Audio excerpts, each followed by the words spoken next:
أكيد لما شفت القائمة الرسمية للجزائر استغربت. ليه؟ خليني أقولك، مش عشان في حارس رابع، ولا عشان ما استدعاش لاعب من أحسن لاعبي الدوري الفرنسي هذا الموسم، ولا عشان نسي بن ناصر، ولا حتى عشان ساهل ينسى بلومي اللي صعد مع فريقه للبريمير ليج، أو عبد الرحمن رباش لاعب ألاذيس اللي ساهم في 8 أهداف في الدوري الإسباني هذا الموسم. لكن في اسم غريب أول مرة أسمعه أنا، وكمان كتير من جماهير المنتخب الجزائري. مين هو نادير بن بوع؟ معاكم سرداب في حلقة جديدة. اربطوا الحزام ويلا بينا. ولو نرجع للماضي وتحديداً إلى الشلف، يوم 17 أبريل 2000 هتبدأ حكاية بطل قصتنا نادير بن بوعلي. نادير يا صاحبي كان شاب صغير من شباب أكاديمية بارادو، وفي موسم 2020-2021 صعد للفريق الأول. وفي أول موسم ليه وهو عنده 20 سنة سجل 9 أهداف وصنع 2.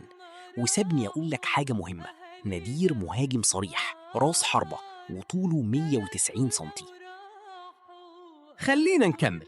في موسمه الثاني ساهم في 21 هدف، تطور ملحوظ جدا لشاب لسه في بداية طريقه، والناس وقتها قالت الولد ده عنده مستقبل كبير. لكن بعد انتقاله للفريق اللي كان بيلعب فيه صديقه الجزائري تطراوي زيبرا إليتس البلجيكي، هنا بدأت الصدمة. هدفين فقط في 16 مباراة، وبعدها إصابات، وباقي الموسم كله تقريبا إصابات. وساعتها أي حد كان هيقولك خلاص الشاب ده ما نجحش في احترافه وما قدرش يتحمل الريتم الأوروبي العالي، وكان قدامه حلين: إما يرجع الجزائر ويعترف بالفشل، أو يروح السعودية أو قطر ويجمع فلوس بدري.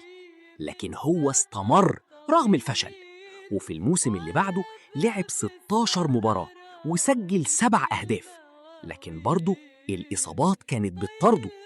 المهم، نادي الزبرا إليتس قرر يبيعه بسبب كثرة الإصابات، وفعلا في صيف 2024 انتقل إلى نادي ETO FC المجري. والمفاجأة إنه في موسمه الأول هناك ساهم في 10 أهداف وبدأ يبان كنجم حقيقي للنادي. لكن أنا ما جبتش أحكي لك عن مهاجم عادي. في الموسم اللي بعده انفجر تماما، 19 هدف و6 أسيست، والأهم من الأرقام التطور الواضح في تحركاته الهجومية والنضج الكبير قدام المرمى. وده اللي خلاه يستدعى لأول مرة للمنتخب الجزائري ويشارك في مباراة جواتيمالا ويساهم في هدف من ال7، وكمان يصنع أسيست. وهنا هتقولي يا سرداب كل الكلام ده حلو، بس ليه بيتكوفيتش استدعاه أصلاً؟